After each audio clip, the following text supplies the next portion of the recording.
All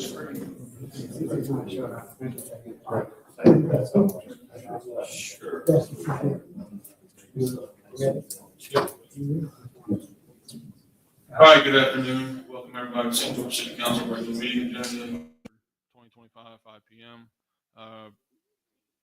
Prior to us beginning the official agenda for the council meeting, we will have our budgetary hearing. This is an opportunity for members of the public to speak on the budget. I received a few cards in regard to the actual ordinance. You can speak on one, two, both of them, doesn't matter. But we noticed a public hearing for the budget.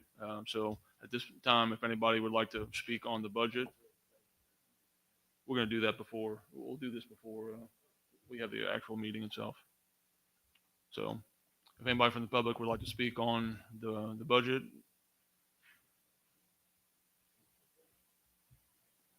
don't fight over it, guys. You know the drill. Good afternoon. I'm Sean White, and I live on 10328 Montressé Drive, off Mallard Crossing, here in St. George. So, let's see. Not gonna find it. All right.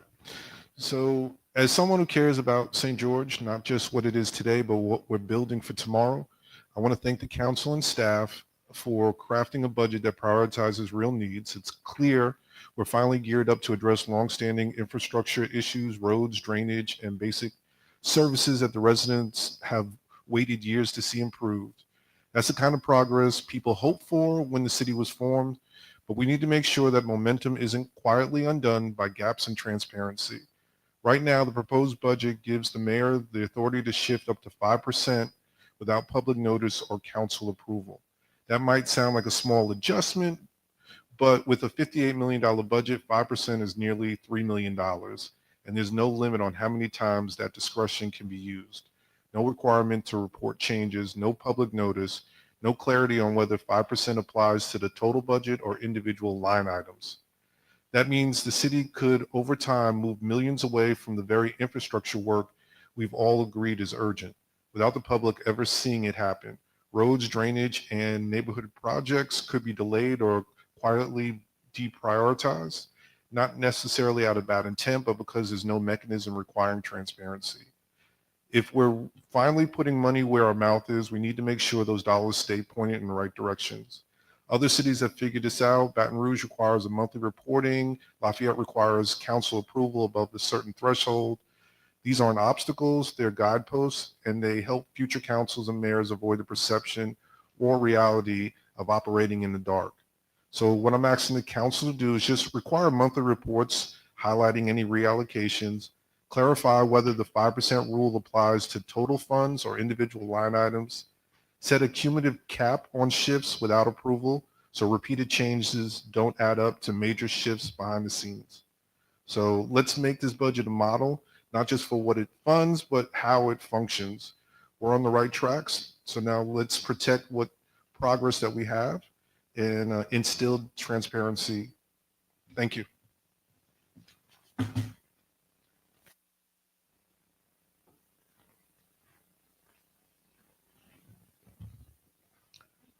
Hi, my name is Justin Turner. I live in Rose Hill subdivision in St. George.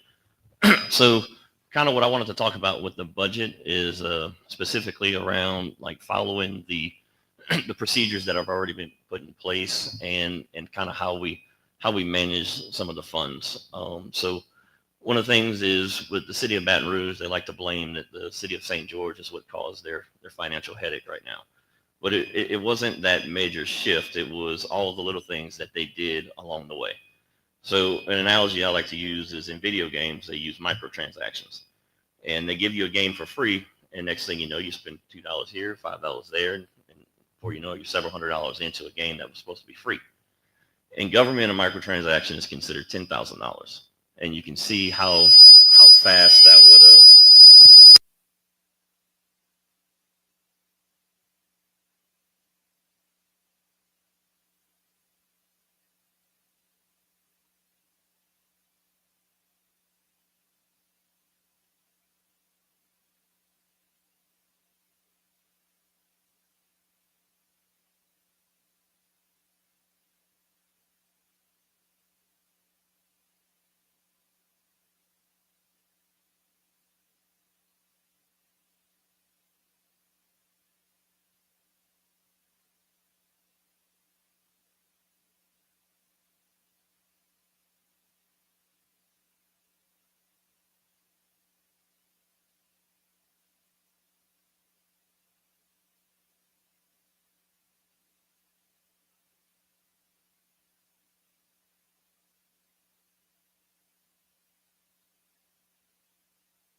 the 5% is a auditing guideline, correct? It's in the Local Governmental Budget Act. It allows 5% and it's per category. Okay. It's not the entire budget. It's per category. Okay. And that's the threshold that requires a budget amendment. So at the point where it's known or predicted that the spending will be outside of that 5%, then the council will be asked to amend the budget. So the law is that if in whatever particular category that we're speaking of, if we go 5% over that particular category, that it calls for a budget amendment, correct? Right, to exceed 5%, you need a budget amendment. To be the other way, to be below it, requires no action. So, And then for further clarity on that, for a budget amendment to take place, what has to happen? same thing that we're doing right now. There has to be a publication of a public notice. There has to be a public hearing, and then it would have to go before the council. Thank you.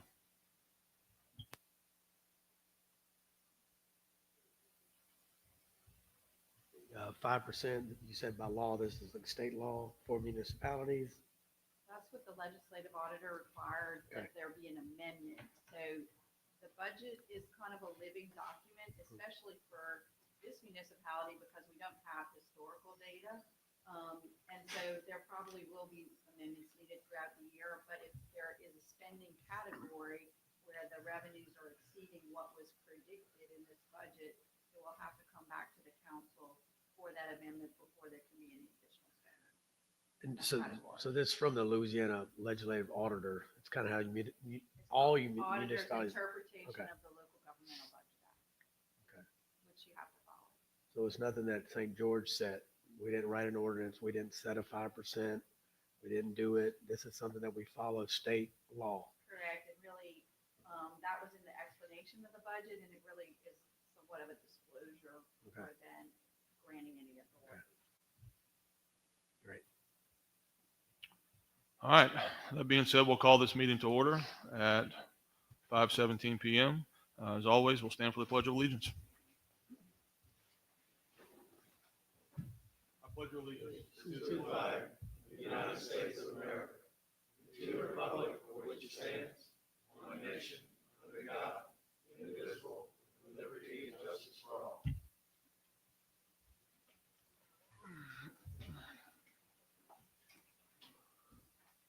All right, approval of minutes of the May 13th, 2025 council meeting. These have been circulated amongst council members. Council? Motion to approve by Councilman Himmel. Second by Councilwoman Cook. Any opposition? Seeing none. I missed a step, I'm sorry. It's the first time I've ever done that. We'll do a roll call, excuse me. Councilman Monticello, Councilwoman Cook, Councilman Himmel, Councilman Edmonds. We have a quorum. We can carry on. We'll do that again now that we've identified a quorum, just to make sure.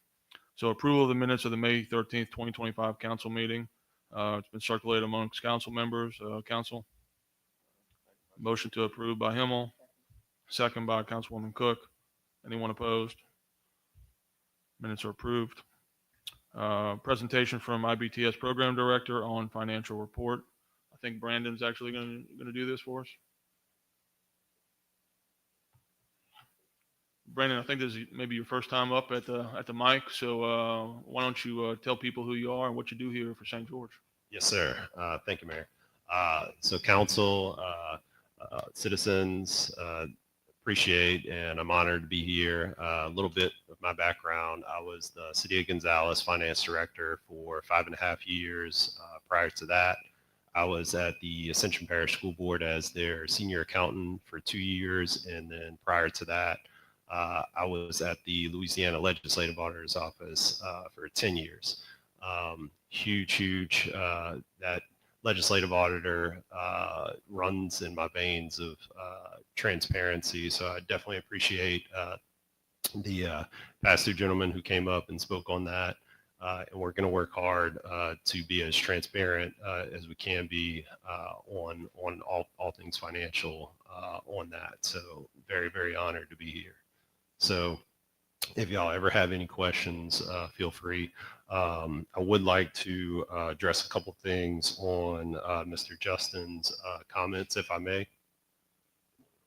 Okay. So on the difference of the 13,000, that was the difference of two accrual entries. So in October, there was a $50,000 accrual entry for services rendered, expenses incurred but not yet paid for. And then in March, that $50,000 was paid for. And then there was also another accrual entry in March for services rendered and not yet paid. And the difference of those two accrual entries is that 13,000. So I do apologize to Justin that we didn't have all that information in the original response to his request. We are working on a follow-up response, and we'll provide all those details for Justin. Okay, so on the financial statements, if we could turn to page 2, you'll see that I'm sorry, page 5. You'll see that the year-to-date net change of fund balance is 378,000 to the good. So we're in good shape there. I did add just a good visual on the first page. Not an artist, so if y'all have any.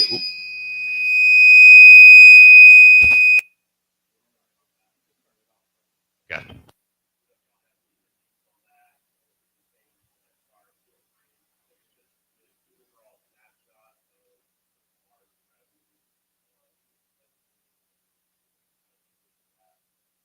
Thank you, Drew. Just kind of shows you that good visual. So that's just tracking it month to month, but on a whole for the year, we're in really good shape.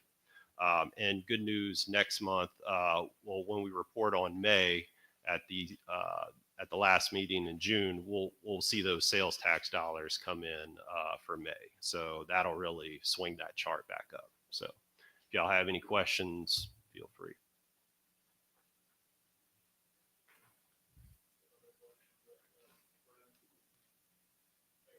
All right. Thanks, Mayor.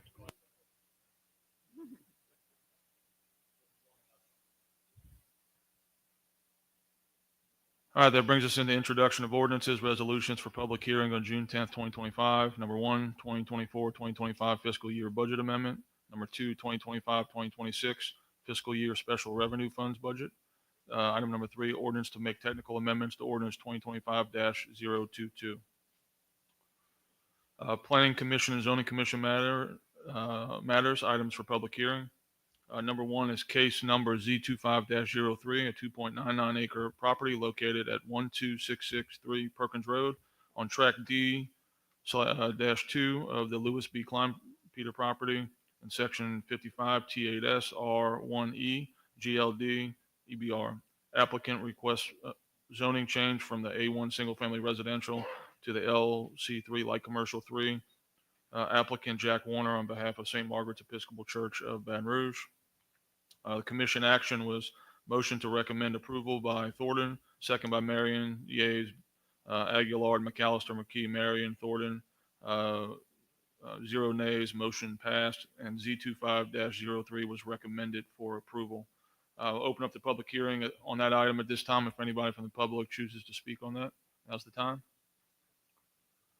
I'm seeing none. We'll close the public hearing period on that item. Council? Motion to approve by Edmonds, second by Himmel. Any opposition? Seeing none, item is approved. Item number 2, case number Z25-05. It's a 0.77 acre property located at 7935 Director Drive on Lot A-1-A of the Old Jefferson property in section 51 T8S-R2E GLD EBR. Applicant requests to rezone from rural to NO, which is neighborhood office. Applicant was Harry Mitchell Jr. on behalf of James Morrison III.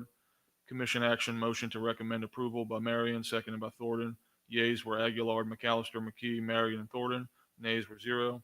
Motion passed, and Z25-05 was recommended for approval. I will open up the public comment period if anybody here is to speak on that item. Seeing none, we'll close the public comment period. Council? Motion to approve by Monticello, second by Councilwoman Cook. Any opposition?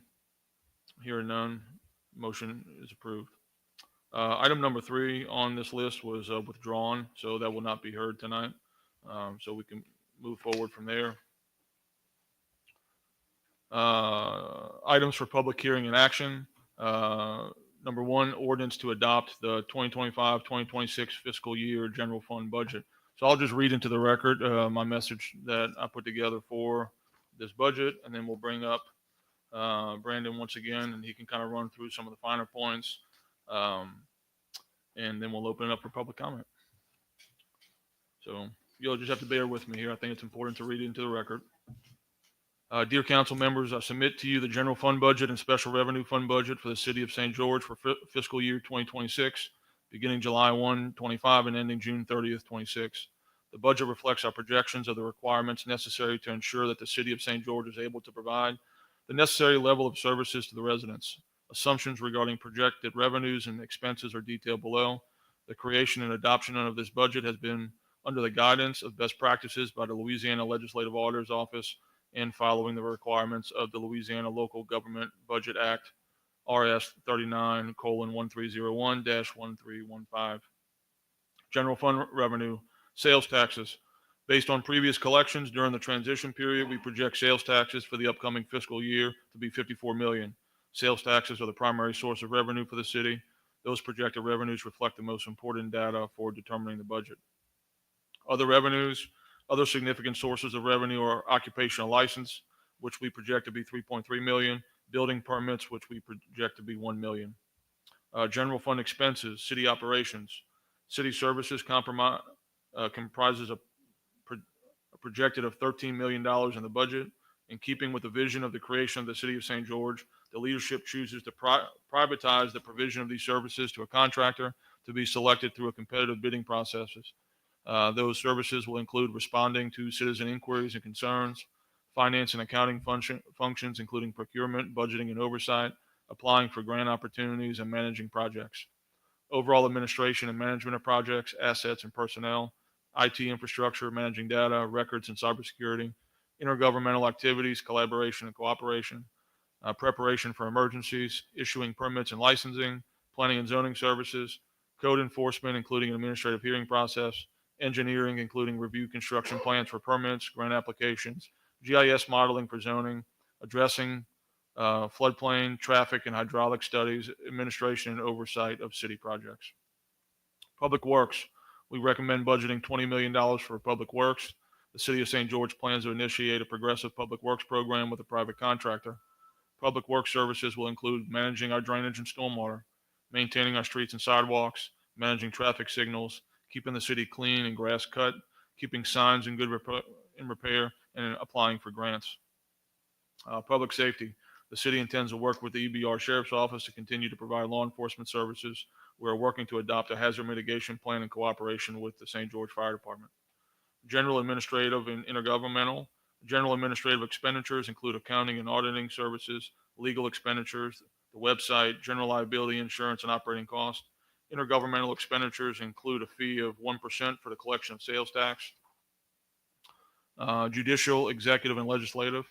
Judicial costs include a contract for an administrative hearing officer and legal expenditures to present cases involving ordinance violations and the cost for enforcement of administrative orders.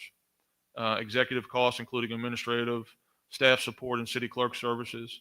Legislative costs including renting space for City Hall, including offices and meeting spaces, public notifications of meetings. Location of city services. Efforts are currently underway to identify a suitable site for the city services as the budget is being reviewed, ensuring space that accommodates municipal services and elected leadership with allocated funds for rental and relocation. The Special Revenue Fund. The Transition District Fund accounts for the process of transferring services from EBR to the City of St. George, and the Traffic Impact Fund is committed to the purpose of managing transportation infrastructure. Summary. We're all aware of the significant needs for additional road and drainage maintenance. This budget prioritizes developing master plans for maintenance and improvement of infrastructure and to begin addressing much needed capital improvements. The goals of the proposed budget is to continue to deliver basic city services as we develop a foundation for the continued growth of St. George and to position St. George to be able to provide additional services utilizing existing revenue sources. We have prepared this presentation to the best of our ability with the knowledge of the financial circumstances of the city and economic outlook for this time. We feel that we have herein fairly represented revenues and expenditures and the overall positive impact they will have on present and future endeavors of our community. It is the intent of this budget to hereby grant the mayor the power to administer these budgets within a margin of plus or minus 5%, this being presented in the interest of expediency, legality, and/or unforeseen and unplanned emergencies. And I'm done for the day. All right, Brandon, we'll bring you up and you can kind of run down the budget.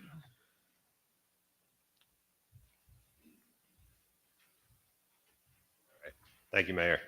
Well, you did a great job running through it, so I won't go through all the details too much. I'll just kind of talk about the structure of the budget. So this is a very structurally sound budget.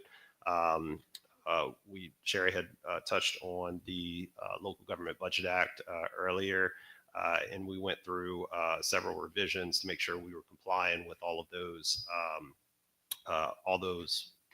guidelines from the Local Government Budget Act. So big thanks to Sherry, Chris, Drew, and Suzanne with the Transition District to make sure we had the Special Revenue Fund properly set up on that to recognize the sales tax revenue as designed, and then transferring into the general fund once all of those legally required expenses are paid. So other than that, if we kind of skip towards the back and go over the special revenue funds with the transition district, you'll see all those details there. The traffic impact fund summary, those details are there. And then the other two funds are the debt service funds and the capital projects funds. So that's just to account properly for the interest payment on the revenue note, as well as capital improvements, future capital improvements as we identify those.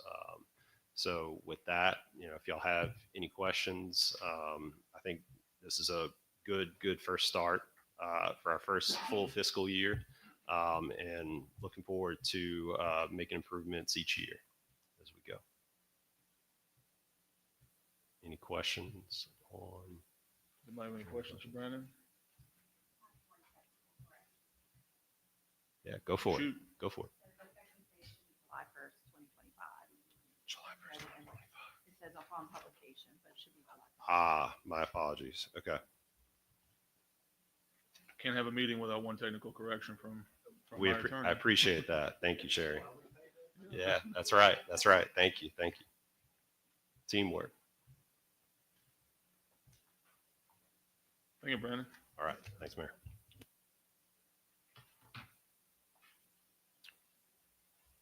All right, well, I'll open up the public comment on this item at this time. If anybody chooses to speak, I know y'all put some cards in for the budget. I didn't know if y'all want to speak again on this. You,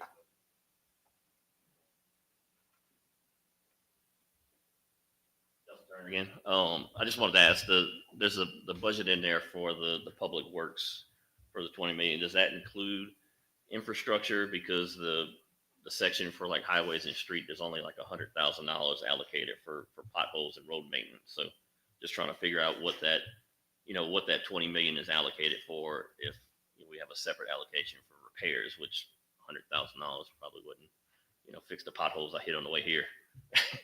So, I'll answer that question at the end, Justin. Sean, did you want to make a comment on this? Okay.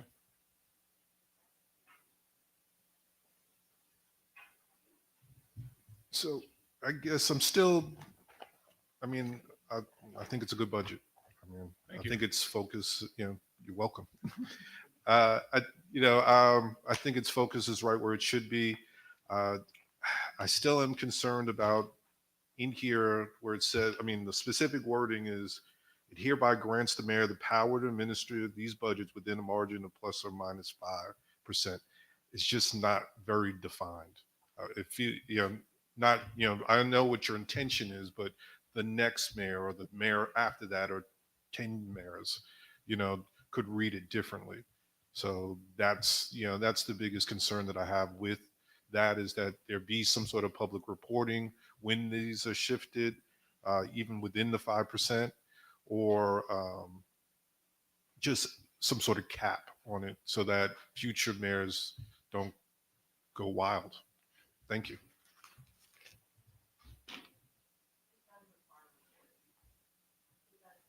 Well, hold on for 1 second. Sherry, I'll let you answer that in a second. Is there anybody else from the public that would like to speak on this item? Seeing none, we'll close the public comment period at this time. Sherry? Look at section 2 of the ordinance with adjustments. It does require that any adjustments be reported to the city council. So there is a reporting requirement in here. Within the actual ordinance itself, right? Okay. Now I forgot what Justin's, the public works. So, the public works, there's some money that is built into there. Obviously, we're talking about maintenance of roads, maintenance of ditches, maintenance of public infrastructure. So some of those dollars will obviously be allocated to some of those things. We have a separate category as well in that budget. That was at a request from my program director, and from, some other folks that, currently we still are under, the city parish as far as public works. That transition completely is yet to take place. So that category is simply there in place right now, in the event that we want to go fix a pothole, or we want to go fix something that we can do easily and quickly, and it doesn't cost $1 million. But moving forward for the rest of the year, once the road transfer takes place and the transition of infrastructure takes place, a lot of those dollars will come out of the public works category, as well as there's other pots of money as well. There's a lot of other things that will come to fruition. I won't get into all those details here, because it's really not pertinent to this particular budget. This is just a general fund budget. That's not to say that we won't. I can tell you we've already been in the grant application process of applying for things, for major infrastructure improvements. We've been very vocal and visible with the Capital Regional Planning Commission, which allocates a lot of public dollars to a lot of major infrastructure improvements in our area, not just in our area, but I believe it's a 7-parish region is what it deals with. So, we still fall under Move BR, obviously. So some of those infrastructure dollars will come through tax dollars that you have already put into Move BR. So there's a lot of other components that go into doing those. But I hope I answered that question as far as why we had the separate category, at least.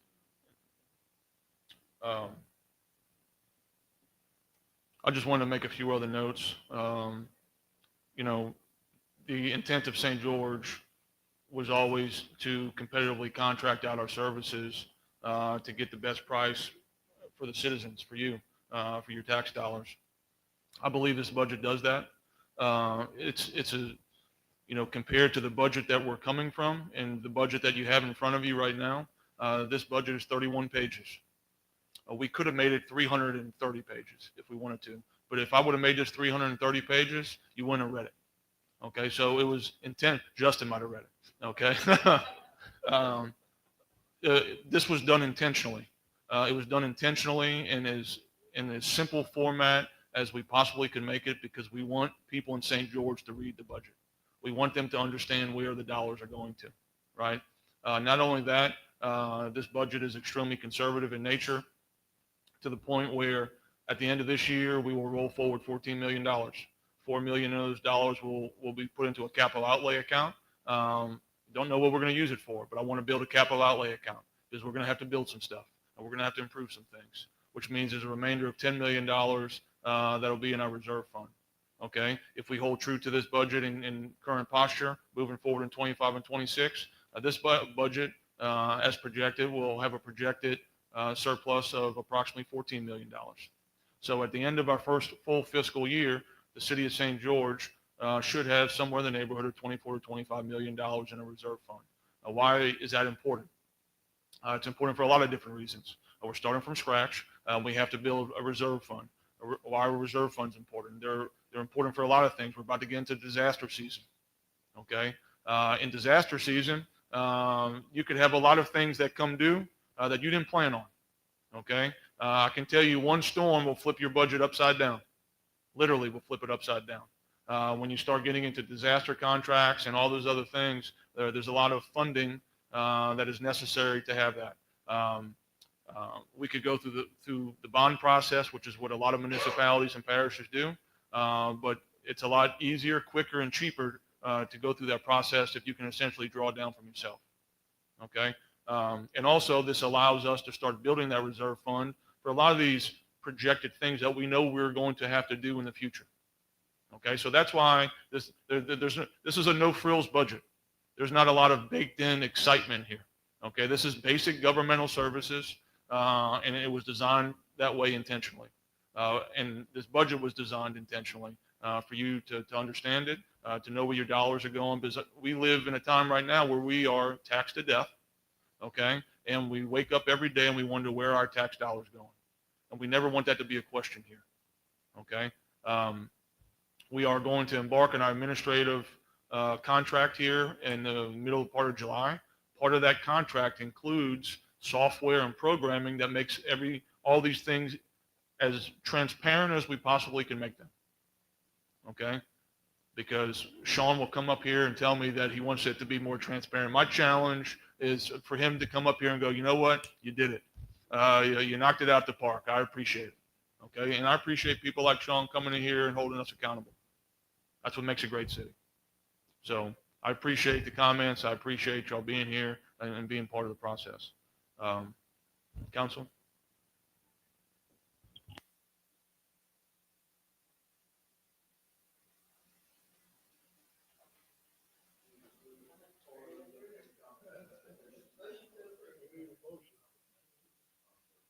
Motion to approve by Councilwoman Cook, second by Councilman Himmel. Any objections? Seeing none. Our first full fiscal year budget has been approved.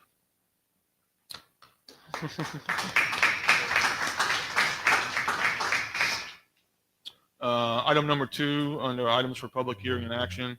Number 2, ordinance to enact Title 11, Chapters 28 and 29 relative to parking and to provide for related matters.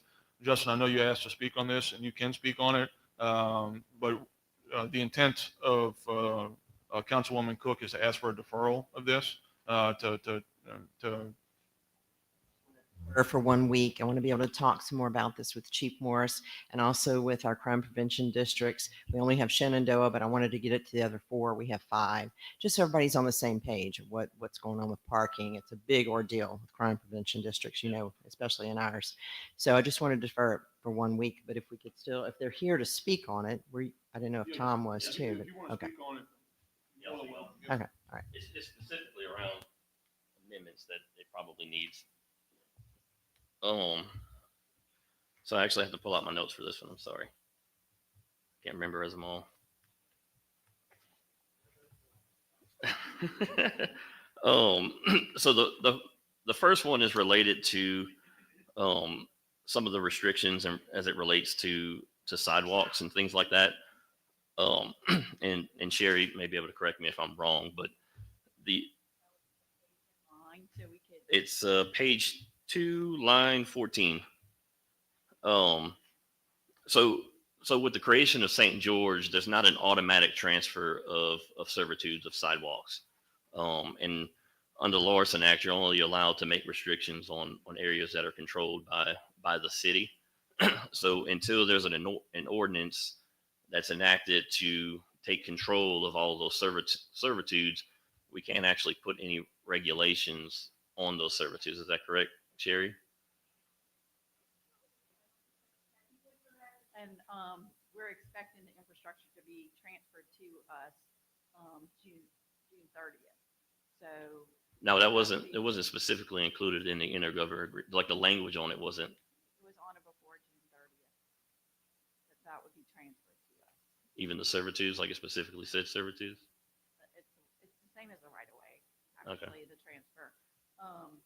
So it's my understanding that we do have jurisdiction there. The city parish is not exercising any jurisdiction. Okay.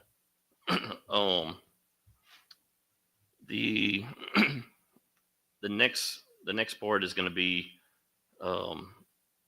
line 43, and it actually kind of coincides with line 38 of page 4. So a city's not allowed to dictate through ordinance how private property is used. So the servitude for the sidewalk would be one thing, but any kind of neutral ground that's owned privately couldn't be dictated by ordinance. In addition, on the page 4 on the line 38, where it restricts wreckers, specifically buses, from being parked on driveways or front yards of rural and agricultural areas, which, me being an individual that owns a private bus and parks it in his driveway on his private property, would now fall under this requirement that I'm not allowed to park my personal vehicle on my property. So that's kind of, and it'd be different if it was commercial, specifically commercial, but because it says it just says bus, they would fall under that. And then the next one would be line 49 on page 2, where it talks about on private property without authorization and consent of property owner. I feel like that we would get in the city enforcement involved in a civil matter by, taking charge of that. Correct, Jerry? Okay.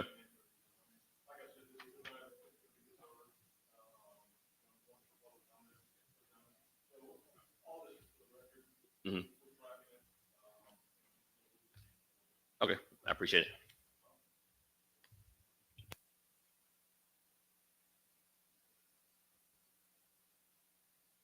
Does anybody else want to speak on this item?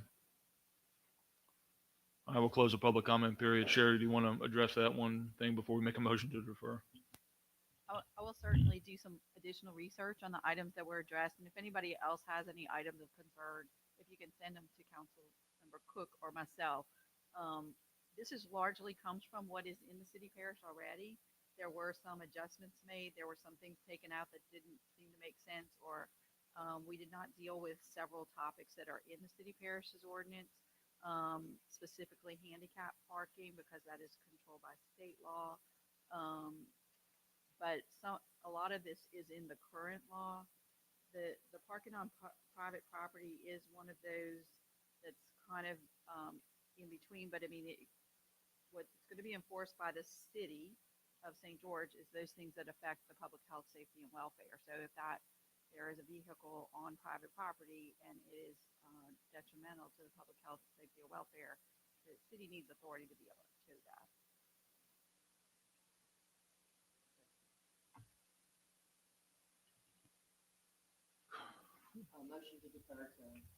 Motion to defer for 1 week by Councilwoman Cook, second by Councilman Monticello. Anybody opposed to that? Hearing none, that ordinance will be deferred until the June 10th meeting. Last item is a resolution to extend current service agreements with IBTS until July 15th, 2025. The last time that we extended their contract, we went through June 30th. We believed at that time that we would have our administrative contract in place by July 1st. That administrative contract will not be in place until July 15th. So therefore, there was a necessity to extend their original contract by 15 days. I will open up the public comment period at this time if anybody would like to speak on that item. I'm seeing none. I will close the public comment period on item 3. Council. Motion to approve by Councilman Evans, second by Councilman Himmel. Anybody opposed? Hearing none, that item is approved. Other business and announcements. City Council meeting will be next Tuesday, June 10th, 2025 at 5 p.m. Our next Board of Adjustment meeting is Monday, July 7th, 2025 at 5 p.m. Planning Commission meeting is Monday, July 7th, 2025 at 6 p.m. Zoning Commission meeting is Monday, July 7th, 2025 at 6 p.m. All those meetings will be held here. Yes, we have a meeting. 24th, yes. So you have two more meetings in June. You have June 10th and you have June 24th. I'll make one other announcement before we leave. We put out some RFPs for work last month. That work involved, there was one for an auditing service, so we have to be audited by a third-party auditor. There was one for some legal services that involves our administrative hearing process. And there was a separate one that was put out for all administrative services for the city of St. George. So essentially everything outside of Public Works. I know that we had interviews today for the legal services, so we should have, a resolution on that here shortly. By the time our next council meeting comes. We have received all of the auditing ones. We'll make an announcement on that on June 10th as well. And as far as the administrative services, we had one company that submitted a bid for administrative services. It was IBTS, so it's the current provider for the administrative services. At the June 10th meeting, they will be giving a presentation of all the administrative services. So I think y'all would like to be here and see all the things that will be coming your way, at least on the administrative side for the city of St. George. So that being said, that's all I have. Do I hear a motion to adjourn? Motion to adjourn by Councilman Himmel, second by Councilwoman Cook. Nobody's ever opposed to this. Is anybody opposed? I'm hearing none. Meeting's adjourned. Thank y'all so much for coming.